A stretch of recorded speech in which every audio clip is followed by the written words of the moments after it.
আবু বকর চলে যাওয়ার পরে হযরত ওমর দরজায় গিয়ে নক করেছে। দরজা খুলে দিয়েছে একজন বৃদ্ধ নারী। জীর্ণ শীর্ণ ঘর থেকে বের হয়েছে, দুইটা চোখে দেখে না, অন্ধ নারী দরজা খুলে দিয়েছে। হযরত ওমর প্রশ্ন করলেন, আপনি কি তারে চেনেন? একটু আগে যিনি এসেছিল।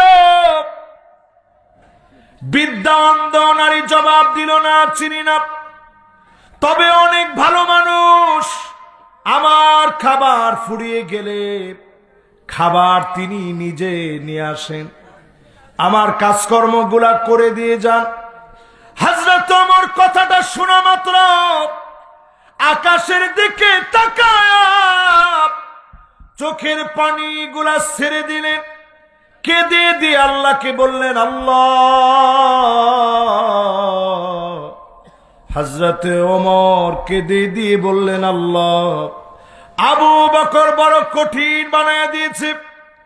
আবু বকর নিজে খলিফা হয়ে সামান্য একটা ঘরের ভিতরে অন্ধ মহিলা কি খাবে তা দেখার জন্য আসে, কাজকর্মগুলা করে দিয়ে যায়। আমার নেতা এমন নেতা ছিল, মানুষের ঘরে ঘরে গিয়ে খবর নিয়েছে। জোরে বলেন আল্লাহু আকবার। বাংলাদেশের নজিরের দিকে তাকায় দেখেন, শিল্প মন্ত্রণালয়ের মতো মন্ত্রণালয় পরিচালনা করেছে, কৃষি মন্ত্রণালয় পরিচালনা করেছে, যাদেরকে রাজাকার বলে গালি দিয়েছে, দুর্নীতি খুঁজে পায় না, মুক্তিযুদ্ধের স্লোগান যারা দিয়েছে, অনেকের দুর্নীতি এখন চোখের সামনে, ঠিক কিনা বলে?